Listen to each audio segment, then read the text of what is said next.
श्रीगुरवे नमः। ओम शांति शांति शांति। प्रणाम भगवान। स्वामी राम तीर्थ जी का दिव्य ग्रंथ वेदांत शिखर से, जिसका शीर्षक चल रहा है, अध्याय चल रहा है, सब धर्मों की संगति। कल बात चल रही थी, सब तुम ही हो, वह तुम्हारी असली आत्मा है और तुम ही दृष्टा हो, तुम ही दृश्य। अब आगे।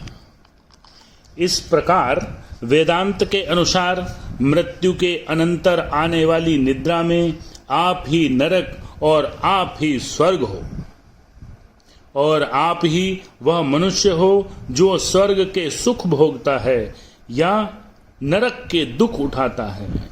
बस इस तत्व का अनुभव करो और स्वतंत्र हो जाओ। बहुत बढ़िया। तत्व का अनुभव करो और स्वतंत्र हो जाओ। एक ऐसी नारी थी जिसे वेदांत का यह ज्ञान था। एक दिन एक हाथ में अग्नि और दूसरे हाथ में शीतल जल लिए वह सड़क पर जा रही थी। लोगों ने उसके पास आकर पूछा, एक हाथ में ठंडा पानी और दूसरे में अग्नि ले चलने से तुम्हारा क्या प्रयोजन है? जिस मनुष्य ने उससे यह प्रश्न किया था वह एक धर्म प्रचारक था। नारी ने कहा, इस अग्नि से मैं आपके स्वर्ग और बैकुंठ में आग लगाऊंगी और इस जल से मैं आपके नरक को ठंडा करूंगी।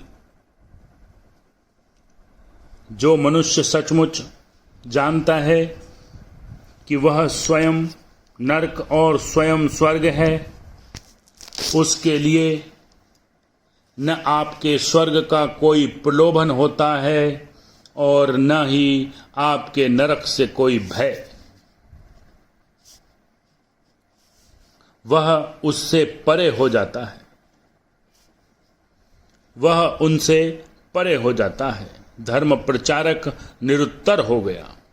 अब इस दुनिया पर आइए और जागृत अवस्था के बारे में सोचिए, जिस पर आप इतने लट्टू रहते हैं। वेदांत सिद्ध करता है कि यह स्थूल ठोस मालूम पड़ने वाली दुनिया भी, यह पत्थर जैसी कठोर दुनिया भी असत्य है। यह तुम्हारे स्वप्नों से भिन्न नहीं। भेद केवल दर्जे का है। तुम्हारी जागृत दुनिया भी एक स्वप्न है और एक ठोस और घनीकृत स्वप्न है। वेदांत कहता है कि तुम्हारी इस सुदृढ़ प्रतीत होने वाली दुनिया में दृष्टा और दृश्य पदार्थ तुम्हारी सच्ची आत्मा की सृष्टि है।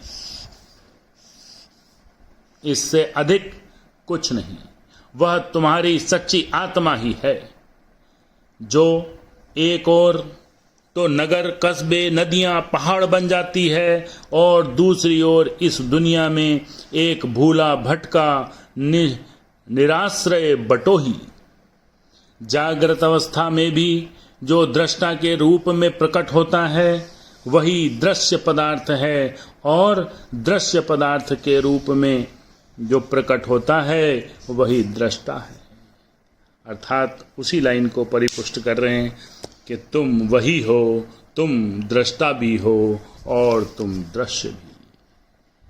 ओम शांति शांति शांति।